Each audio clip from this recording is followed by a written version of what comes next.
ముందుగా హెడ్లైన్స్. తెలంగాణ భవన్లో బీఆర్ఎస్ నాయకుల ప్రెస్ మీట్.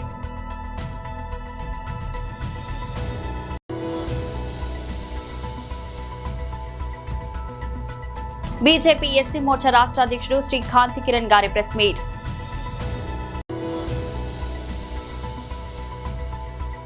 వైఎస్ఆర్ రాష్ట్ర ప్రధాన కార్యదర్శి రాష్ట్ర అధికార ప్రతినిధి జూపుడి ప్రభాకర్ రావు ప్రెస్ మీట్.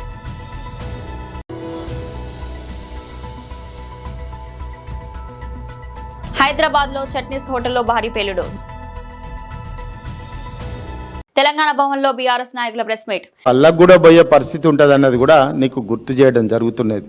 నీ అంత రాజకీయ కుట్రదారుడు వెన్నుపోటుదారుడు ఈ తెలంగాణ రాష్ట్రంలో లేడు. కడియం శ్రీహరి గుర్తుపెట్టుకోను.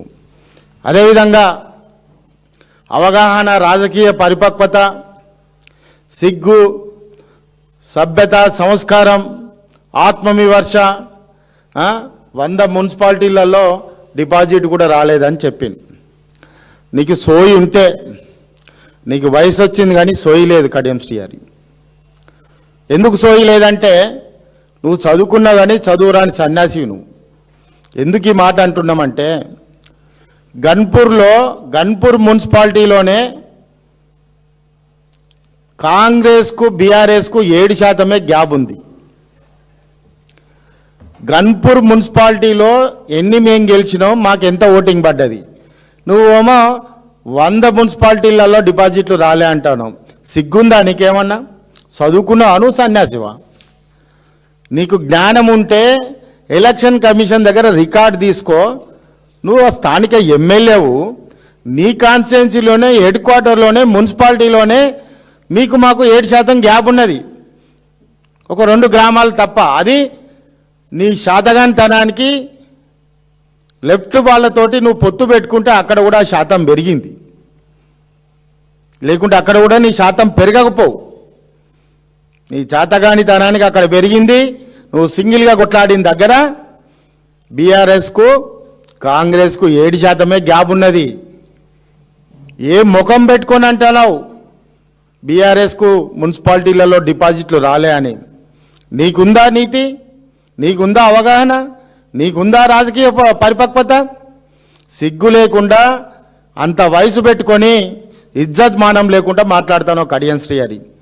నీకు ఇజ్జత్ ఉంటే, సిగ్గుంటే బీఆర్ఎస్ బీఫామ్ మీద నువ్వు శాసనసభ్యుని అయినావు. మొన్న స్పీకర్ అడిగినప్పుడు కూడా నేను బీఆర్ఎస్ పార్టీలోనే ఉన్నా అని చెప్పినావు. మరి బీఆర్ఎస్ పార్టీలో ఉండి బీఆర్ఎస్ బీఫామ్ మీద గెలిచి నువ్వు ఏ విధంగా కేసీఆర్ గారి మీద మాట్లాడుతున్నావు? ఏ విధంగా ఈ విధంగా అబద్ధాలు ఆడుతున్నావు? సిగ్గులేని వాళ్ళు ఎవరు? రాజకీయ అవగాహన లేని వాళ్ళు ఎవరు? పరిపక్వత లేని వాళ్ళు ఎవరు? కడియం శ్రీహరి అంటే కమిట్మెంట్ అని నీ నియోజకవర్గం అంతా పోస్టర్లు పెట్టుకున్నాం. కడియం శ్రీహరి అంటే కమిట్మెంట్ కాదు. కడియం శ్రీహరి కమిట్మెంట్ ఏంటంటే రాజకీయ వెన్నుపోట్లు పొడవడమే Kadiyam Srihari commitment. BJP SC Morcha రాష్ట్ర అధ్యక్షుడు శ్రీ కాంతి కిరణ్ గారి ప్రెస్ మీట్. పాత్రికేయ మిత్రులకు నమస్కారం. నేను కాంతి కిరణ్, భారతీయ జనతా పార్టీ ఎస్సీ మోర్చా తెలంగాణ రాష్ట్ర అధ్యక్షుడిని. ఈరోజు కాంగ్రెస్ పార్టీ తన ఒక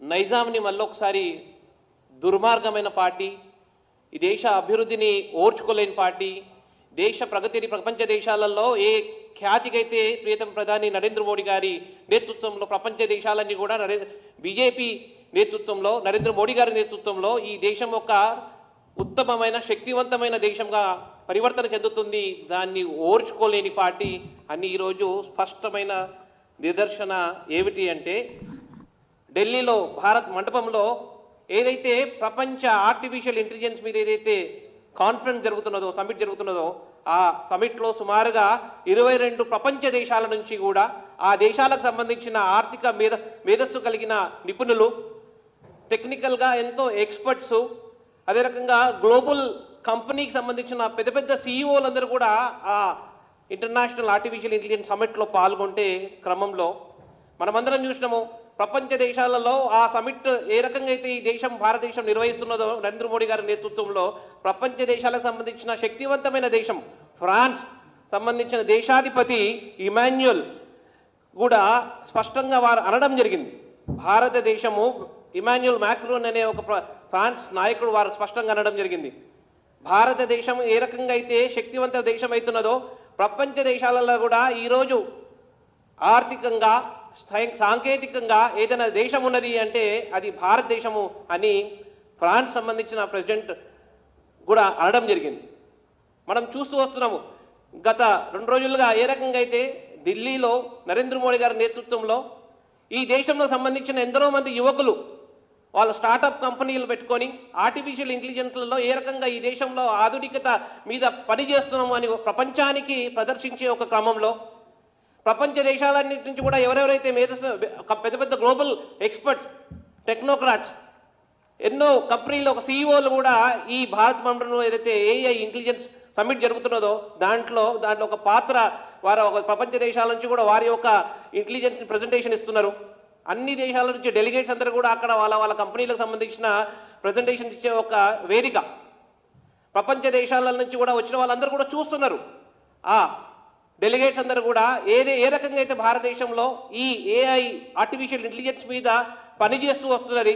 ప్రపంచ దేశాలకు రాబోయే రోజులలో భారతదేశం నుంచి మేధాశక్తి ఆర్టిఫిషియల్ ఇంటెలిజెన్స్ వల్ల ఆదర్శంగా తీసుకొని ప్రపంచ దేశాలన్నింటినీ కూడా భారతదేశం లీడ్ చేసే క్రమంలో భారతదేశం ఒక స్థాయికి వచ్చింది.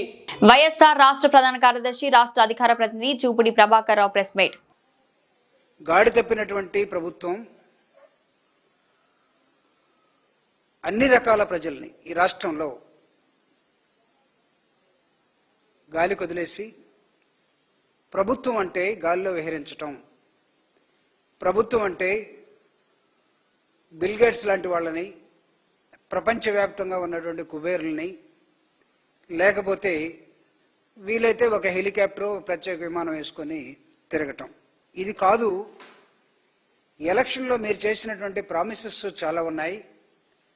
ఆ రోజు జగన్మోహన్ రెడ్డి గారు ప్రభుత్వంలో ఏర్పాటు చేసినటువంటి ఒక వెల్ఫేర్ స్టేట్ ఆఫ్ మైండ్ కలిగినటువంటి ముఖ్యమంత్రి రాష్ట్రంలో విద్య సరిగా లేదు అని విద్య మీద ఫోకస్ చేసి నాడు నేడు కార్యక్రమాన్ని, విద్యా విధానంలో మార్పులు, ఇంగ్లీష్ మీడియం ఇంట్రడ్యూస్ చేయటం, స్కూల్స్ సరిగా లేకపోతే స్కూల్స్ని అత్యాధునికమైన పద్ధతుల్లో తీసుకురావటం, పేదంటి పిల్లవాడు ప్రపంచాన్ని ఏలాలంటే ఎలాంటి కంటెంట్ ఇవ్వాలి అని ఆలోచించి జగన్మోహన్ రెడ్డి గారు చేసినటువంటి విద్యా విధానం, రైతులు గిట్టుబాటు ధరలకి మాత్రమే కాకుండా ప్రజలకి ప్రభుత్వాలకి అన్నం పెట్టే రైతు ఇబ్బంది కలిగితే నష్టపోకుండా ఉండడం కోసం రైతుల కోసం జగన్మోహన్ రెడ్డి గారు ఆలోచించిన విధానం, ఆర్బీకే సెంటర్స్ కానీ, గిట్టుబాటు ధరలు కానీ, ప్రభుత్వం ఆదుకోవటం కానీ,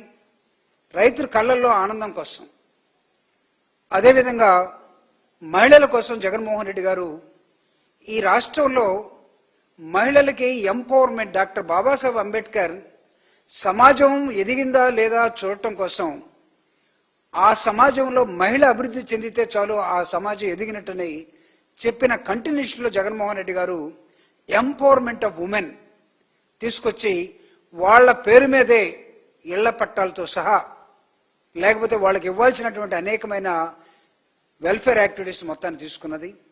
విద్యార్థులు కానీ, నిరుద్యోగులు కానీ, వాళ్ళ కోసం జగన్మోహన్ రెడ్డి గారు వేసినటువంటి అనేకమైన ప్రణాళికలు, వీటన్నిటిని మీరు ఎలక్షన్లో అంతకన్నా ఎక్కువ చేస్తాం మేము వస్తే మమ్మల్ని నమ్మండి అని చెప్పి ప్రజలను నమ్మించి, అంటే జగన్మోహన్ రెడ్డి గారు చేసినవన్నీ చెయ్యము అని చెప్తే ఎక్కడ వీళ్ళని ఓడిస్తారు అని చెప్పి ఆయన చేసినవన్నీ చేస్తూనే మిగతావి కూడా మేము చేస్తామని వాళ్ళని ఊహల్లోకి తీసుకెళ్లి గెలిచిన తర్వాత ఎలా గెలిచారో నేను తర్వాత చెప్తాను. పరకాల ప్రభాకర్ గారి లెక్కలు కానీ, ఈ రాష్ట్రంలో ప్రజలు కానీ, రీసెంట్గా నేను ఒక పెద్దవాడిని కలిశాను. గ్రామంలో తిరుగుతూ ఉంటే, జూపుడి గారు మీరు జగన్ మీ పార్టీ భయపడబాకండి, మీరు ఓడిపోలేదయ్యా, ఎలక్షన్ టైంలో ప్రత్యక్షంగా చూసి చెప్తున్నాను, 80 years ఓల్డ్ ఉమెన్ ఏం చెప్పిందో తెలుసా? వాళ్ళందరూ కూటమి వాళ్ళు కంప్యూటర్లో గుద్దుకున్నారు మీ ఓట్లు, ఇది 6 నెలల క్రితం చెప్పింది ఆవిడ. హైదరాబాద్ నగరంలో ఓ హోటల్లో భారీ పేలుడు సంభవించింది. అధిక వేడి కారణంగా ఇడ్లీ స్టీమర్ పేలిపోయినట్లు పోలీసులు ప్రాథమికంగా నిర్ధారించారు. ఎల్బీ నగర్ లో ఆర్కేపురం చట్నీస్ హోటల్లో మధ్యాహ్నం పేలుడు జరిగింది. ఒక్కసారిగా భారీ శబ్దంతో పేలుడు చోటు చేసుకోవడంతో హోటల్ సిబ్బంది కస్టమర్లు బయటకు పరుగులు తీశారు. ఈ ఘటనలో 3 సిబ్బందికి తీవ్ర గాయాలయ్యాయి. క్షతగాత్రులను సమీపంలోని ఆసుపత్రికి తరలించారు. సమాచారం అందుకున్న పోలీసులు హుటాహుటిన ఘటనా స్థలానికి చేరుకుని సహాయక చర్యలు చేపట్టారు. పోలీసులు హైడ్రా సిబ్బంది బాంబు స్క్వాడ్ బృందాలు కిచెన్ ను పరిశీలించారు. ఎన్టీపీసీ పర్మనెంట్ టౌన్షిప్ లోని ఐఎన్టీయూసీ కార్యాలయంలో ఐఎన్టీయూసీ జాతీయ నాయకులు chief vice president Babar Saleem Pasha జన్మదిన వేడుకలు ఘనంగా నిర్వహించారు. ఈ సందర్భంగా బాబర్ సలీం పాషా మాట్లాడుతూ కార్మికుల సంక్షేమం తన ప్రధాన లక్ష్యమని, కార్మికుల సమస్యల పరిష్కారమే మా యూనియన్ ధ్యేయమని, వారి హక్కుల పరిరక్షణకు ఐఎన్టీయూసీ ఎల్లప్పుడూ అంకిత భావంతో పనిచేస్తుందని తెలిపారు. కార్మికుల ఐక్యత సంస్థ బలమని, ప్రతి సమస్యను చర్చల ద్వారా పరిష్కరించేందుకు కృషి చేస్తామని పేర్కొన్నారు. కార్యక్రమానికి ఎన్టీపీసీ హెచ్ఆర్ అధికారులు, ప్రజాప్రతినిధులు, యూనియన్ నాయకులు, ఉద్యోగులు భారీ సంఖ్యలో హాజరై వేడుకలను విజయవంతం చేశారు. రోజు వరకు నేను ప్రౌడ్గా చెప్తా, ఏ నాయకుడు కూడా సెంటర్లో ఆ యువత కావచ్చు, పెద్ద మంచి కావచ్చు, చిన్న మంచి కావచ్చు, కిషన్ రావు గారి తర్వాత మేడిపల్లి సెంటర్లో కూడా అందరు వ్యాపారస్తులను, అందరు కార్మికులను రక్షించబడేటువంటి నాయకత్వం ఉన్న లక్షణాలు ఉన్నాడంటే అది నాకు నేను చెప్పుకోవడం కాదు, బాబర్ సలీం పాషా. ఎందుకంటే నేను సెంటర్లో ఉంటే ఈ గోదావరి గెలవలు కానీ, ఎఫ్సీఐ గుండాలు కానీ, మరి ఇంకెక్కడన్నా గుండాలు కానీ రావాలంటే బాబర్ ఉన్నాడా పోయిందా అని అడిగి వచ్చేవాళ్ళు. నేను ఇంటికి పోయినాకనే అక్కడికి వచ్చేవాళ్ళు. ఎంతమంది వచ్చి ఇక్కడ వ్యాపారస్తులకు కానీ, రాణి షాపులు కానీ దాడి చేసి ఇంకేదో రకంగా వాళ్ళని దోచుకోవాలని అనుకుంటే బాబర్ ఉన్నాడు అని కళలు వచ్చేటువంటి వ్యవహారము ఆ 18 సంవత్సరాలు ఇక్కడ మన ప్రాంతంలో నడిచింది. ఈరోజు నాకే ఆశ్చర్యం కలుగుతుంది, నాయకులు ఎవరైనా ఉన్నారా అంటే ఎవరు అటువంటి నాయకుడు కనిపించడం లేదు. ఒకప్పుడు మేడిపల్లి సెంటర్ నుంచి 9 మంది మా హరిజన సోదరులను ఎన్కౌంటర్ చేయడానికి ధర్మారం తీసుకెళ్తే నేను అప్పటికప్పుడు వెంకటస్వామి గారికి చెప్పి మొత్తం ఉన్నటువంటి మా ఎస్సీ సోదరులను పోలీస్ స్టేషన్ తీసుకొచ్చి అప్పుడు ఉన్నటువంటి Yadagiri CI police station attack చేశాను. పట్ట పగలు 11 గంటలకు పోలీస్ స్టేషన్ అటాక్ చేశాము. ఏం చూస్తానమ్మా, ఉంచండి పోలీసు వాళ్ళని ముఖం మీద అంటే ఉంచడం జరిగింది. చెప్పులు ఇసరండి అంటే చెప్పులు ఇసిరినటువంటి దాఖలాలు. మళ్ళీ పైనుంచి అధికారుల నుంచి ఫోన్ వస్తే నేను ప్రత్యేకంగా ధర్మారం వెళ్ళి ఆ 9 మందిని జీపులు ఎక్కించుకొని ఎన్కౌంటర్ అయ్యేటువంటి వాళ్ళని తీసుకొచ్చాను. ఈరోజు ఇది ఒక చరిత్ర ఉన్నదని నేను చెప్తాను. ట్రాక్టర్ అసోసియేషన్ ఎఫ్సీఐ వాళ్ళు ఎందుకో రాజలింగం గారి లోపల ఉంటే 6 గంటల సమయం లోపల ప్రకాష్ గారి లోపల ఆయనను అటాక్ చేయడానికి ప్రయత్నం చేస్తే మా అమ్మాయికి నేను అప్పుడు మేము టీటీఎస్లో ఉన్నాం. నేను ఏదో పెన్సిల్ కావాలంటే నేను కొనుక్కోవడానికి పోయినా అక్కడ పోయే వరకు అక్కడి నుంచి దొప్పుకుంటూ వస్తూ ఉన్నారు. ఒకరొకరిని మనం ఎంత కొట్టామంటే జీవితంలో కూడా వాళ్ళు మర్చిపోలేదు. ఈ 2 కాళ్ళకి 2 కత్తులు ఉండేవి. నాకు ఒక తపంచ నా దగ్గర ఉండేది. కత్తి తీసి పొడవడానికి వాడిని పోతే వారి మెడ మీద కాలు బట్టి ఇదే ప్రకాష్ ఇప్పుడు ఉన్నాడు, మన ఎస్టీడీ ప్రకాష్, కత్తి వెనక నుంచి లాక్కున్నా. అది మా చరిత్ర. ఈరోజు ఏ ఒక్క నాయకుడు అటువంటి కనిపించిన ఏదో పుస్తకాలు కనిపిస్తారు. అది ఆకారం ఉంటే లాభం కాదు, దొడ్డుకుంటే లాభం కాదు, పదవి ఉంటే కూడా కాదు. నీ వల్ల అక్కడ ఉన్న సమాజానికి ఏం లాభం జరుగుతూ ఉన్నది అనే అటువంటిది కావాలి. నీ వల్ల నాయకత్వం అనేది అది. ఇక్కడ వాసుదేవరావు అని చెప్పి ఉండే బీట్ బ్లాక్ 1 లోపల వాళ్ళ భార్యకు 5:30కే ఎవరో గొంతు చంపేసి పడేశారు కిచెన్లో. అప్పుడు ఆ శవాన్ని తీసుకొచ్చి హాస్పిటల్లో పెడితే ఇక్కడ ఉన్న సీనియర్ ఎంప్లాయీస్కి అందరికీ తెలుసు. నేను వచ్చి ఏమయ్యా మీ జీఎం వచ్చాడా పరామర్శించాడా అంటే రాలేదంటే ఆయన ఇంటికి 200 మంది పోయి అటాక్ చేశారు. 200 మందిని తీసుకెళ్ళి ఆయన ఇంటి మీద రాళ్ళు రువ్వాము. అలాడు సిఎస్ఎఫ్ వచ్చింది, రాజారావు అనేటువంటి అధికారి అడ్డంబడి దండం పెట్టి నా కడుపులో తలకాయ వేసి మీ దండం పెడతానా సార్, ఏం కాదు నేను చూసుకుంటా, మేము అన్ని సీరియస్ చేసుకుంటాం అంటే ఇటువంటి చర్యలు. నాయకత్వం అనేటువంటిది క్రియేట్ కావాలా. నాయకత్వం అనేది డబ్బులు సంపాదించుకోవడానికి కాదు, లేకపోతే పేరు కోసం కాదు. మనం పని చేయాలి. వాళ్లకు ఒక సంరక్షణ అంటే ఈయన వల్ల నేను రక్షించబడతాను, ఈయన వల్ల నేను సెక్యూర్గా ఉన్నాను అనేటప్పుడు నీకు ఆటోమేటిక్గా పేరు వస్తుంది, నీకు ఆటోమేటిక్గా సంపద వస్తుంది. కాబట్టి ఈరోజు నాకు దూరం నుంచి చూసినా, ఎంత దూరం చూసినా ఆ నాయకత్వం కనిపించలేదు. ఈరోజు 40,000 మంది పాపులేషన్ అయిపోయారు. ఆనాడు 4,000 మంది లేరు ఇక్కడ, వినవలేదా? కానీ ఆ నాయకత్వం కనిపించలేదు. కాబట్టి యూత్ కానీ ఎవరైనా లీడర్షిప్ కావాలన్న వాళ్ళు సాక్రిఫైస్ ఉండాలి. మనం ఏది ఆశించకుండా నువ్వు ఎప్పుడైతే పనిచేస్తావో ఆ దేవుడు అనేవాడు నిన్ను కనికరించి నీ ఆశకు ప్రతిఫలంగా నువ్వు కోరుకున్న దానికంటే కూడా ఎక్కువ ఇస్తాడు. ఈరోజు ఎంతో మంది 2 సార్లు ఎమ్మెల్యే నిలబడి, నేను నా భార్య 3 సార్లు కార్పొరేటర్గా నిలబడి కూడా మీ ముందర మళ్ళీ అదే పద్ధతిలో ఉన్నాము. మరి ఎక్కడ కూడా మార్కెట్లో ఇది అనేది లేదు, ఇది అనేది ఉంటుంది అనేటువంటిది కూడా మీరు గమనించాల్సినటువంటి అవసరం ఉంది. సో మనం సంపాదన కోసం కాదు నాయకత్వం చేసేది, మనం నాయకత్వం చేసేది మనం నమ్ముకున్న వాళ్ళను రక్షించడానికి, మనం నమ్ముకున్నటువంటి వాళ్ళని ఎమ్మడి ఉండడానికి, మనం నమ్ముకున్నటువంటి వాళ్ళకి ఇబ్బంది వస్తే మన ఇబ్బందిగా మనం భావించుకున్నప్పుడే తప్పనిసరిగా మీరు ఆ స్థాయికి పోతారనేటువంటిది నేను చెప్తా ఉన్నాను. ఇప్పుడే ఈ గతం లోపల 4వ తారీఖు నేను వాపసు వచ్చాను. మీకు అందరికీ తెలుసు, ప్రపంచ 126 దేశాల సమైక్య ఆల్ గ్లోబల్ మార్కెట్ కన్వెన్షన్ లోపల భారతదేశం నుంచి నేను రిప్రజెంట్ చేయగలిగానంటే నా స్థాయి కాదు, నా ఎడ్యుకేషన్ కాదు. నేను చెప్తా ఉన్నాను, నాకు ఎటువంటి అభ్యంతరం లేదు. మా శ్రీపతిరావు గారు ఇక్కడనే ఉన్నారు, ఏదైనా లెటర్ రాయాలంటే శ్రీపతిరావు రాయనే ఉంది. నాకు ఎటువంటి ముఖమాట లేదు, ఎందుకంటే భావన నాది కానీ రాత ఆయన, నా యొక్క ఆలోచన దానికి సపోర్ట్ ఆయన. అట్లా చాలా మంది నాకు ఎడ్యుకేటెడ్ సపోర్ట్ చేశారు. అక్కడ కూడా వెళ్ళాను, 15 నిమిషాలు నాకు క్వశ్చన్ అది. గ్రూప్ డిస్కషన్ ఒకరోజు అయిపోయింది. గ్రూప్ డిస్కషన్లో మనం ఏదైనా మాట్లాడచ్చు, మానేశ్వర్ చెప్పింది నేను చెప్పొచ్చు, నేను చెప్పింది రాంబాబు చెప్పొచ్చు, ఇంకెవరైనా చెప్పొచ్చు. గ్రూప్ డిస్కషన్ 10 మంది 20 మంది. కానీ ప్రత్యేకంగా నెక్స్ట్ డే 15 నిమిషాలు క్వశ్చన్ ఆన్సర్స్ లోపల ఉన్నటువంటి దానికి లేట్ బ్రూమర్స్, తర్వాత ఇప్పుడు వస్తున్నటువంటి యంగ్ జనరేషన్, దీనికి ఉన్నటువంటి వ్యత్యాసం ఏంటిది ప్రపంచం లోపల, రేపు ఎలా మనం పోవాలా, వచ్చే AI ఆర్టిఫిషియల్ ఇంటెలిజెన్సీ, దీన్ని ఎట్లా మనం చేసుకోగలము, ఏది అవసరము, ఏది. మనుబోలు మండలం కాగితాల ఊరు పరిధిలో జరుగుతున్న పైప్ లైన్ నిర్మాణ పనులతో పాటు చెక్ డ్యామ్ ను పరిశీలించిన సందర్భంగా సర్వేపల్లి శాసనసభ్యులు సోమిరెడ్డి చంద్రమోహన్ రెడ్డి కాగితాలపూరు కొండూరు పరిధిలో 400కి పైగా ఎకరాల పంటకు నీటి కొరత ఏర్పడింది. పొట్టేళ్ల కాలువపై గత టీడీపీ ప్రభుత్వ హయాంలో నిర్మించిన చెక్ డ్యామ్ ఇప్పుడు చాలా ఉపయోగపడుతుంది. పైప్ లైన్ ద్వారా పంటలకు నీరు అందించేందుకు చర్యలు చేపట్టాం. సుమారు 25 లక్షల అంచనాలతో ఒక 10 HP, ఒక 7.5 HP మోటార్లతో నీటిని పంప్ చేసి పైప్ లైన్ ద్వారా చెరువును పంపేలా పనులు జరుగుతున్నాయి. 2014-19 మధ్య టీడీపీ ప్రభుత్వ హయాంలో నిర్మించిన చెక్ డ్యాంలు ఎంతగానో ఉపయోగపడుతున్నాయని రైతులు ఆనందంగా చెబుతున్నారు. పొట్టేళ్ల కాలువపై నిర్మించిన చెక్ డ్యాం పలు గ్రామాల్లో 2000 ఎకరాలకు వరి సాగుతో పాటు ఆక్వా రైతులకు వరంగా మారింది. పొదలకూరు మండలంలోని చెక్ డ్యాంలు రైతులకు ఎంతో ఉపయోగపడుతున్నాయి. రైతు ప్రయోజనాల విషయంలో రాజీపడే ప్రసక్తి లేదు. వైసీపీ హయాంలో పనులు చేయకుండా కాలువలను అస్తవ్యస్తంగా మార్చారు. ఇప్పుడు ప్రతి పనిని పారదర్శకంగా నిర్వహించి రైతులకు ఇబ్బంది లేకుండా చేస్తున్నాం. ఇటీవల తుఫాన్ల కారణంగా వరి నార్లు, నిరుమనలు దెబ్బతింటే అప్పటికప్పుడు మంత్రి అచ్చెన్నాయుడు దృష్టికి తీసుకెళ్లాం. నష్టపోయిన రైతులకు విత్తనాలకు 80% సబ్సిడీ అందించాం. యూరియా కొరత లేకుండా చర్యలు తీసుకున్నాం. రైతులకు ఎప్పుడు ఏ కష్టం వచ్చినా ఆదుకునేందుకు సిద్ధంగా ఉంటాం. కాన్స్టిట్యున్సీ రాష్ట్రంలో అన్లిమిటెడ్ చెక్ డ్యామ్స్ పొదలకూరు మండలం ఈరోజు సర్వైవ్ అవుతుందంటే చాలా చెక్ డ్యామ్స్ కట్టించాం. అందుకనే దానివల్ల 2000 ఎకరాలకి బెనిఫిట్ అవుతుంది.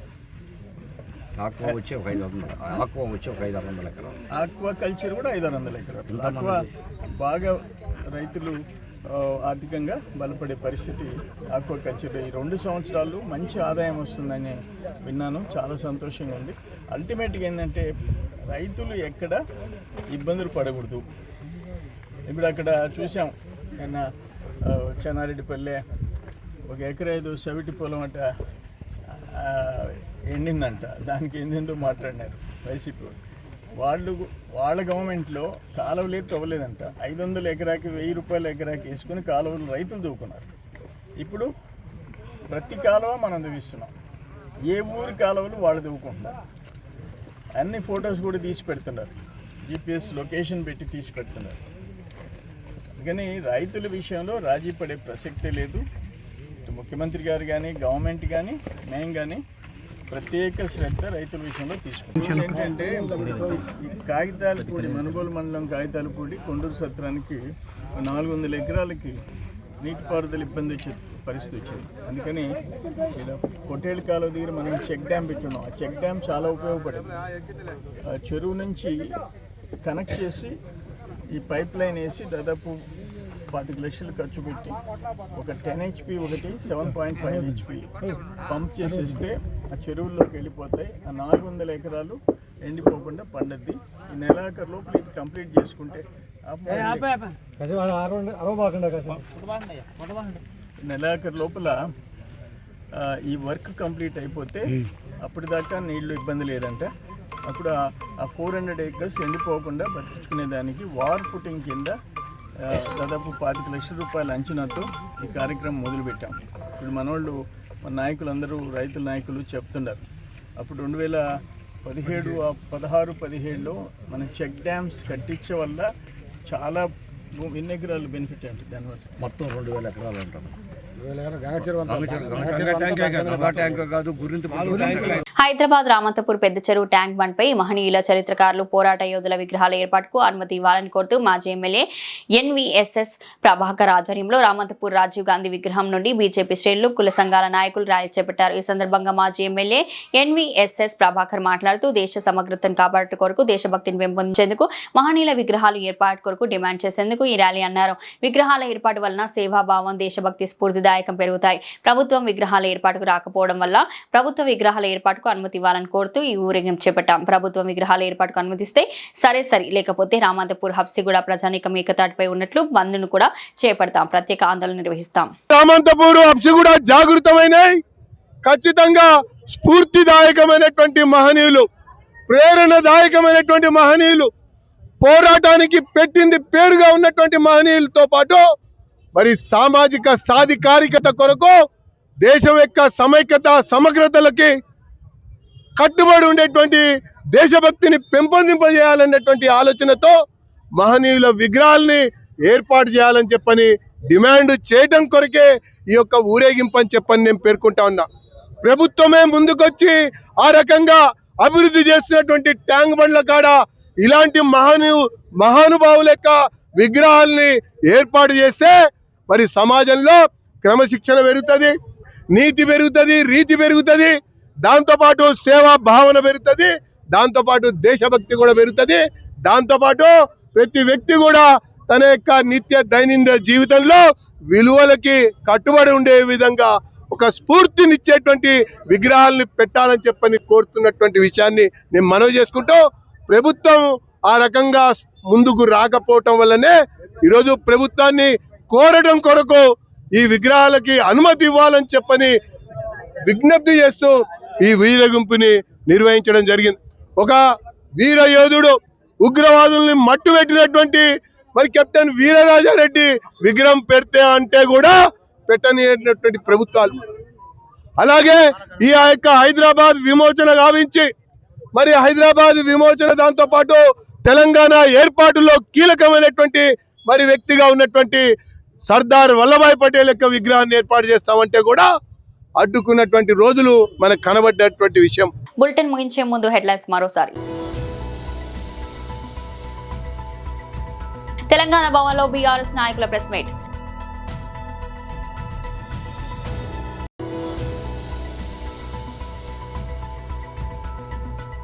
బీజేపీ ఎస్సీ మోర్చా రాష్ట్ర అధ్యక్షుడు శ్రీ కాంతి కిరణ్ గారి ప్రెస్ మీట్.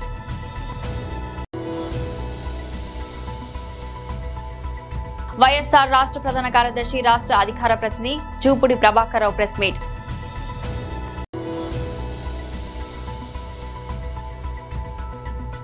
హైదరాబాద్ లో చట్నీస్ హోటల్లో భారీ పేలుడు. ఇది ఈ రోజు బులెటిన్. మరో బులెటిన్ మళ్ళీ కలుద్దాం. అంతవరకు సెలవు.